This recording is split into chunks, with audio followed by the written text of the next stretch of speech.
My name is Caitlin, and I'm going to be talking about the Allen Cognitive Level Screen. The purpose of the Allen Cognitive Level Screen is to provide a quick estimate of a person's current capacity to learn.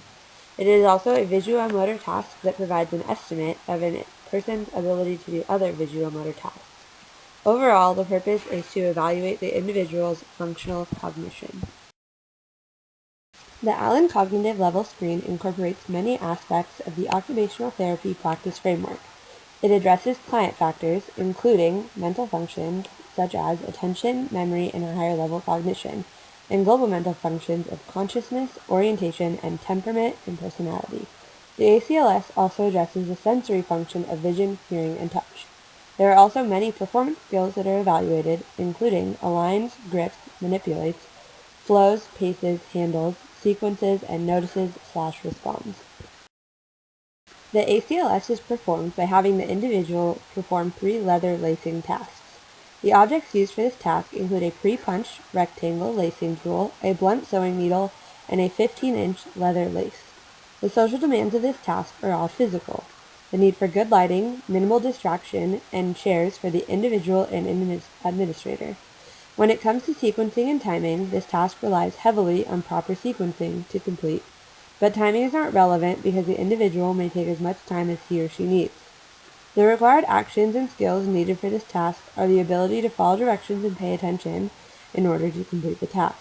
The required body functions and structures needed for this task include having muscle function and control of voluntary movement, as well as vision and hearing functions to see and hear directions for the task. The ACLS has most often been used with adults and seniors, but has more recently been used with adolescents as well. The most common diagnoses of individuals that are given the ACLS are psychiatric disorders.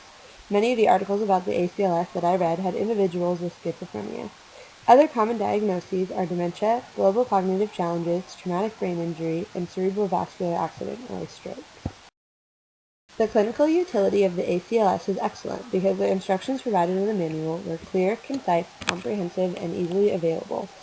The format of the ACLS is task performance. As mentioned before, it is a leather lacing task. The assessment is not physically invasive, but it does require the active participation of the client and special equipment as noted in the activity demands. This assessment is a little more complex when it comes to the administration of it because it does require some training and an understanding of the task. But once the assessment is completed, it is easily scored and interpreted using the provided table in the manual. The cost for this assessment is $135, which gets you the manual and the leather lacing materials needed to complete the assessment. The overall utility was only adequate because the ACLS is a useful tool for evaluating cognitive functioning through task initiation, concentration, following directions, and the ability to correct errors, which can then be used to create personalized intervention for that client. But the validity and reliability for the ACLS are very population specific, so the generalizability is limited to small populations that have been studied. The reliability of the ACLS is excellent with the populations that have been studied. There were more than 2 well-designed studies completed in which reliability scores were adequate to excellent. In these studies, they looked at inter-rater reliability with reliability coefficients ranging from 0.91 to 0.99, and a test-retest reliability with a reliability coefficient of 0.75. The validity of the ACLS is excellent overall because there were more than 2 well-designed studies that supported the measure's reliability. When looking at specific measures of validity, there were studies that addressed criterion, content, and construct validity. The criterion validity was poor because it was completed, but the scores did not support the criterion validity. The content validity was adequate because it was present in the studies, but there was not a specific method used. And the construct validity was adequate because there were 1 to 2 studies that confirmed theoretical relationships between individuals. So I'm going to have you take the lace and bring it around to the front over the edge of the leather. And then you're going to push the needle through this hole and tighten it and make sure that the leather isn't twisted. And just don't skip any holes and make 3 stitches. So I'm going to have you do it.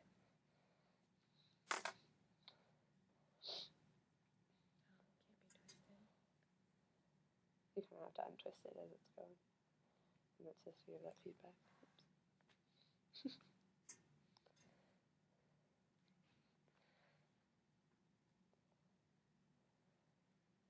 Oop. Fail.